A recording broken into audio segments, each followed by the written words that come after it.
Hello, hello mga mim! Magandang araw sa ating lahat. Welcome na naman sa panibang araw ng aking buhay bilang isang full-time mom. At syempre naman, maaga na naman tayong gumising yan para mag-prepare sa pagpasok ni kuya sa school at maggayak sa mga gagawin at pagkain ng mga nagtatrabaho dito sa bahay. So, kagabi nga mga ay hindi nakatulog si kuya, kakasabi sa akin na mag friends na lang daw siya sa morning. Sabi ko, junk food yun at kailangan niya magkanin sa umaga. Ayun, at ayaw pa rin makinig at parang naglilihi pa kasi sa akin. So at this time, naghuhugas ako ng pagsasaingan at talagang antok na antok pa ako. At syempre, pag napagod ang buntis, ganyan tayo kumilos at mabigat na rin ang aking pakaramdam kasi mabigat na yung aking tiyan.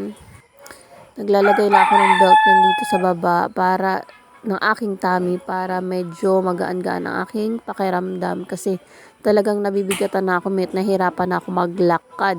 Pero medyo mataas pa naman siya, di ba?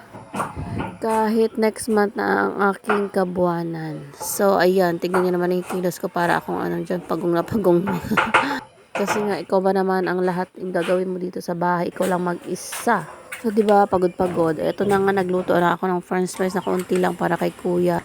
Siya na rin nag-prepare ng kanyang tubig. At ito naman yung batang batuta, kanin, saka rice at saka egg yung ulam niya. Ayan, hinalo niya sa kanin. At pagkaalis nga ni kuya dyan, ay nagluto na ako ng almusal ng nagtatrabaho dito sa bahay. Siyempre, nabubulo na naman. Simpleng sopos lang yan. Ayan, ang aking nagkailang. Isa ko lang ang sibuyas sa kabawang. Sabay ko na rin yan dyan yung ating hotdog. Ayan, yan ang ko. At ito na nga, yun na natagal. Paluto ng ating sopas. Ilagay na natin sa uli ang ating gulay ngayon. Yun lang sa morning, mga para may sabaw ang ating nagtatrabaho dito sa bahay. Tapos minamadali na namin matapos yung budget. Kasi nga at malapit na ako mga anak. So ito nga update dito sa loob mga na palitadahan na ng konti yung iba dito sa kusina. Ayan na. Ito yung banda sa CR. Pasensya natin, gulo-gulo pa ng gamit. Hindi talaga tayo makapag-ayos niyan, di ba? Ayan, dito sa CR namin, banda. Ay, napatagdahan na yan. At dito naman sa kitchen, ayan na. Pinalitadahan na rin. Para sunod, pag may budget na naman, masilyahan na naman yan. Ayan, another kalat na naman. So, ayan, dito sa aming kusina. At ito na pala yung sa labas, mga Ito yung kuha ko kahapon.